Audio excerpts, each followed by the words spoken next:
What's up, everybody? This is Creampuff for the Creampuff and Jeffro Show, here for your Evolution 2025 review. And for a show that was seen as an afterthought by a lot of us, the ladies on this show sure didn't see it as an afterthought. They put their heart and soul into it, and I can't fault them for it. The show started out with Becky Lynch versus Bayley versus Lyra Valkyria, and I gotta say, this was my favorite match of the night. Action from the start of the bell. There wasn't really any wasted time. They got into it. It was hard hitting. Lyra, like I said, I didn't think much of her when she first came in, but she's really improving in the ring. She's got a lot of fire to her. Bayley, I can take her or leave her, but she did really good in this match. And Becky's just Becky. She's always gonna come out and do her best. So cool spots in here. Lyra came off the top rope with a kick-ass leg drop off the top rope, which was really cool. Uh, Honestly, go out of your way to watch it. It was the best match of the night, in my opinion. Uh, Finish saw Bayley covering Lyra and Becky coming out of nowhere and just rolling through for a backslide and getting the pin. And you know what? If it's a match where you're not hitting your finisher, but you're winning with just a roll up or a uh, roll through. You know what? I like it. Match number 2 was JC Jane versus Jordan Grace. And I don't really watch NXT, so I had no idea what to expect. And it was an alright match. Uh, Interference here and there. And Jordan Grace had Blake Monroe out there with her. And I just knew that something bad was going to happen just by the way they were interacting. It seemed put together with the backstage promo package they did right before the match where Jordan invited Blake out to be in her corner. I knew something was going to happen, and it ended up happening. Jordan got hit with the belt after they teased hitting her with the belt from the other girls, but Blake turned on Jordan. We all kind of saw that coming, and Jordan got pinned. So JC Jane is still the NXT Women's Champion.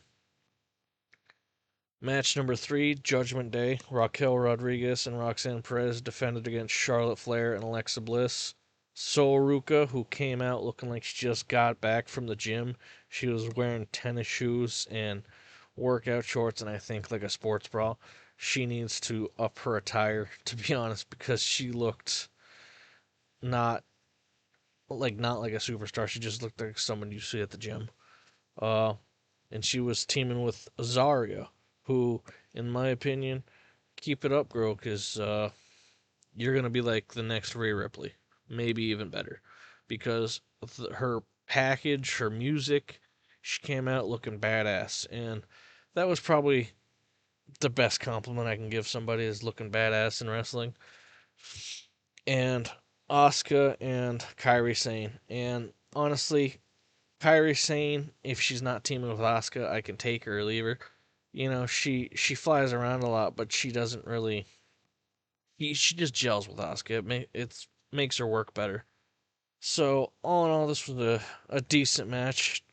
Quick tags back and forth. Only 2 women in the ring at a time instead of 4. So you could tag anybody to get into the ring. And it kind of got clunky. They couldn't remember who was legal and who couldn't, and I wasn't really paying attention too much to that. But Roxanne and Raquel won, and you know what? Roxanne, she tweaked her character a little bit from like the prodigy. Now she's trying to be like the girl that just wants to fit in, and that kind of works really well because Raquel's not like giving her the time of day. And when Raquel got the pin, Roxanne immediately jumped in the ring and like was hanging on her like a spider monkey, and she was just laughing and smiling and just celebrating. And Raquel was just stone facing her the whole time, and that was honestly entertaining. Match 4 was Tiffany Stratton versus Trish Stratus, and honestly, I couldn't really care for this because Trish wasn't gonna win. There was no chance of Trish winning, so I wasn't really invested in it. And Tiffany Stratton, she's kind of getting to the point where you gotta nut up or shut up, I guess. Even though this is a woman's show, but she can wrestle. sort of, but she's more of a character. And I was just, I couldn't get myself into this match. It was kind of hit or miss for me, but Stratton won, obviously. And then we got into honestly the worst match of the night, in my opinion, which was Jade Cargill versus Naomi. And I felt like I've seen this match 100 times before, and I think we've only seen it like once or twice. But it was a no holds barred match with Bianca Belair is the special guest referee.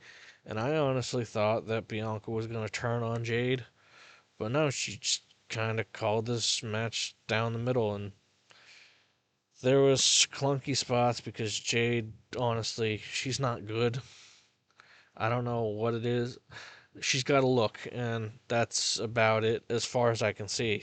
I haven't liked her since she was in AEW. She was clunky then too, but since she was in AEW, people acted like her shit didn't stink, and she got to WWE, and I gave her a chance when she got here, and honestly, I still don't see it, so I think she's got to improve on her. I thought that's why they did that injury angle, was so she can get better in the ring, but she's just, the finish of the match was, they were, first off, she went through, clunkily through a table, because Naomi ran into her with a chair. She didn't even like hit her with it. She ran into her with it, and then there was another table, and they were struggling on the top rope to the point where she was trying to get Naomi up for Jaded, and Naomi literally had to climb backwards up the top rope so Jade can get her in the move, and it was just sloppy, and I just couldn't care. So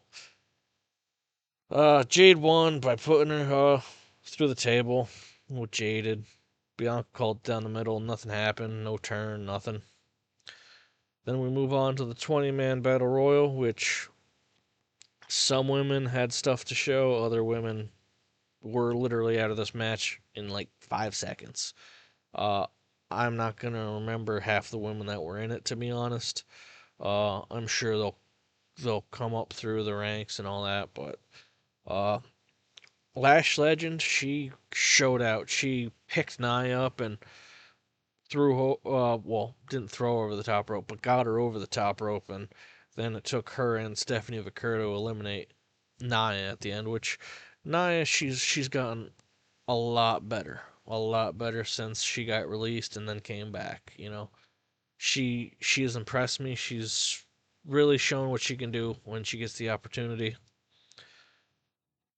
Anyway, it came down to Stephanie and Lash Legend. They ended up fighting on the apron, and Stephanie did the Devil's Kiss and just bashed Lash's head into the apron, and then just kind of kicked her off. So that was that. So Stephanie gets a shot at Lash in Paris.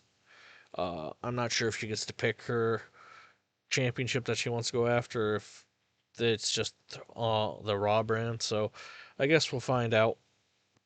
Main event saw Io Sky versus Rhea Ripley, which was the second best match of the night.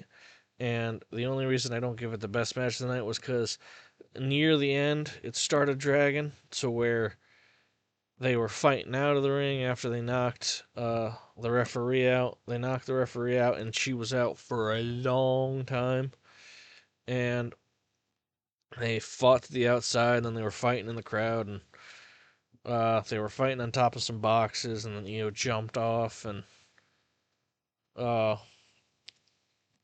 I I I thought that Io was gonna lose. Well, she did lose, but I thought Rhea was gonna win with Riptide, and we'd have to sit through Rhea Ripley's next reign as champion. But I was surprised when Naomi's music hit and she came out, and she brought another referee with her, which didn't really matter because by that point Jessica Carr had gotten back into the ring. So she just ran out with another referee for no reason, cashed in, smashed Io with the briefcase, and threw Rhea into the post, and then hit her split leg moonsault. And Naomi walked out with the Women's World Championship, which was a shocker to me. But you know what?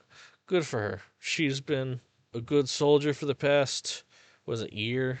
year and a half that she's been back. So you know what? She deserved it.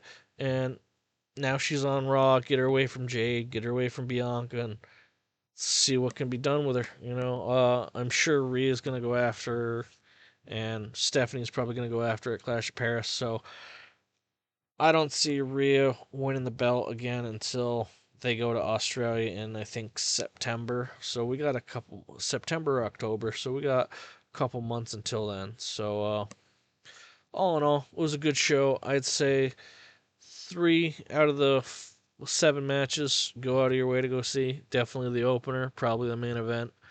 Battle Royal wasn't bad at all. If for a Battle Royal, I wasn't bored through it, so I'd check that out.